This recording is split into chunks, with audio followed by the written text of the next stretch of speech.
Now, this means that if demons are actually the instruments of our sanctification because they help us to build virtue and therefore we can increase our sanctifying grace as a result of that, the demons will admit under duress that they are the instrument of people's sanctification.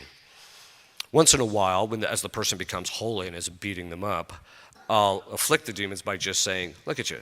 You just handed this to her, didn't you? You just gave her this by afflicting her and hammering her and by taking possession of her, and he gave her the grace, and now she's just beating you up, and now you just handed her this power she now has over you. Right? You just handed it to her, and it just drives them nuts because they don't have any control of it. They're kind of an interesting breed. On one sense, they're being obedient to God by doing what they're supposed to do. See, most people have this idea that demons are completely disobedient. That was true in their first choice.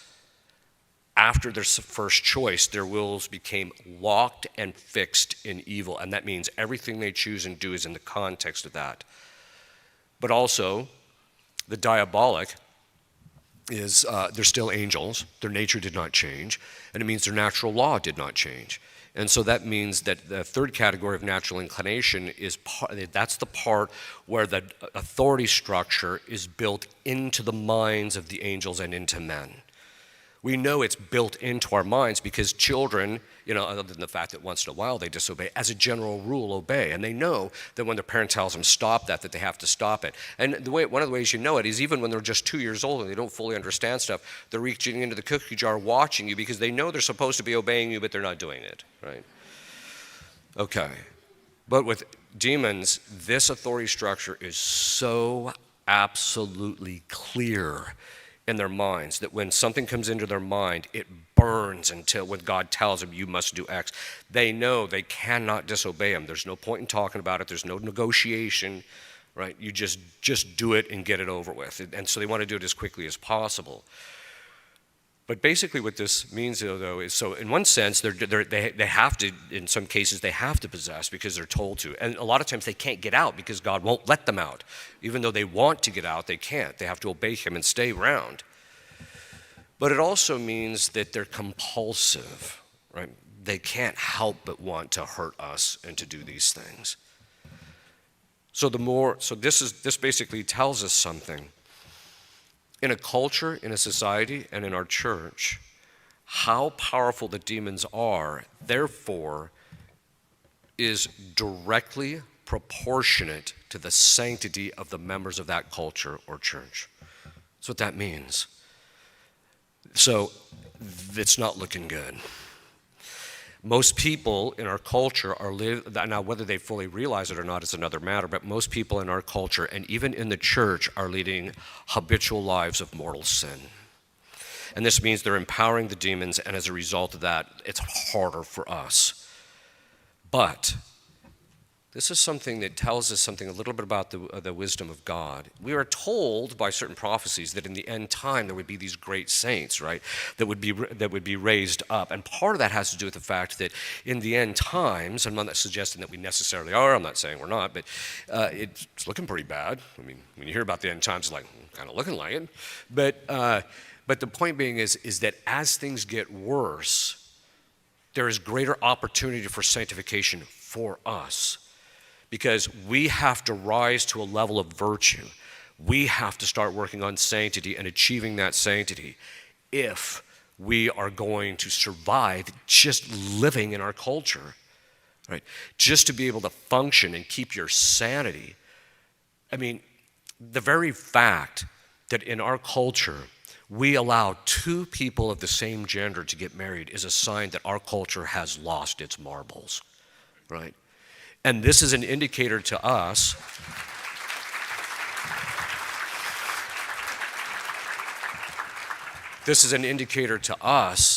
that all of us can lose our marbles too.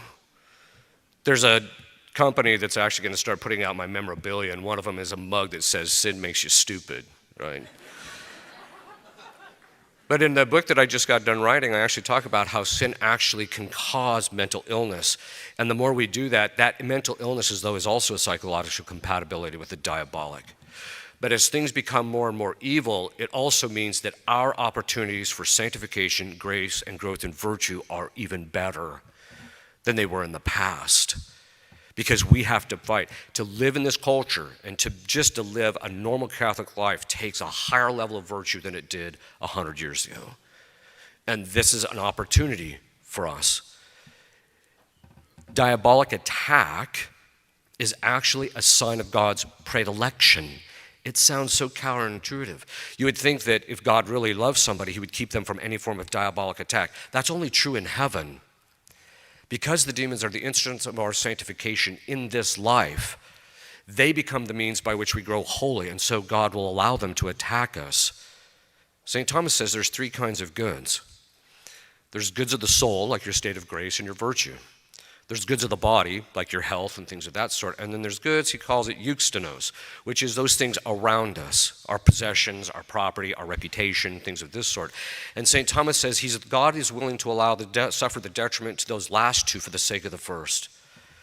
And so people who are possessed, they very often are under diabolic oppression because they're attacking their externals, and so that 3rd kind is under attack. They're under attack bodily, because of the fact that possession's in the body, and from once they possess a part of the body, they can afflict the person even and attack the faculties of their souls, like their imagination, their emotions, in ways that is just brutal.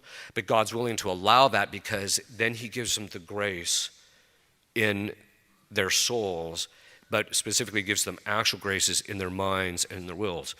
Actual grace enlightens the mind and strengthens the wills. And this means that God wants to give those people levels of grace, because to combat the diabolic, as I mentioned, requires even stronger effort than it does just to build natural virtue. He's going to give them higher levels of grace, and grace is one of the most precious things that God can give to anybody.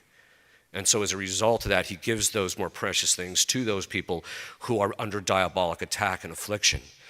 Now, don't go out and ask for diabolic attack. But you just have to recognize, because, as I mentioned, the spiritual warfare is at God's discretion. You don't step into a battle until your commander says, hey, go to battle, right? You wait until it comes to you. So if God sends it to you, then you know, okay, if this is what my struggle is in life, this is the area of spiritual battle that God wants me to perfect.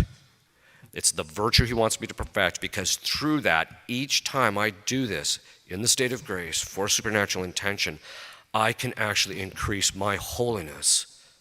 I can become holy.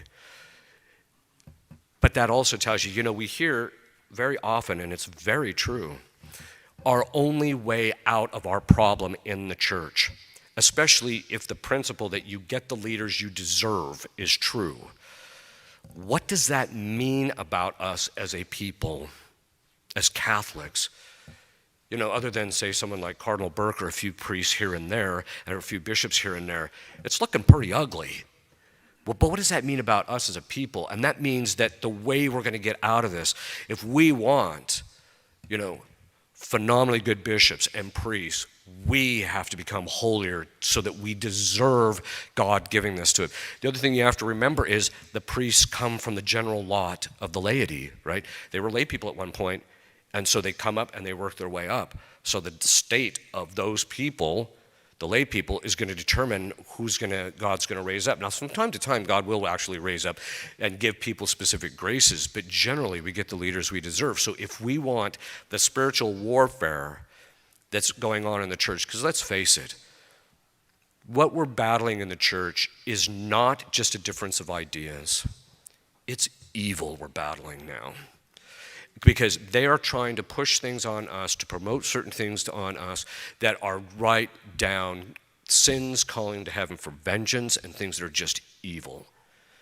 And so all under the aspect of the good, which tells you it's diabolic. But that means that we're in a spiritual battle. Every one of us is, whether it's just our own personal life, but even in the context of the church. And that means we have to become holier, so that we can combat this.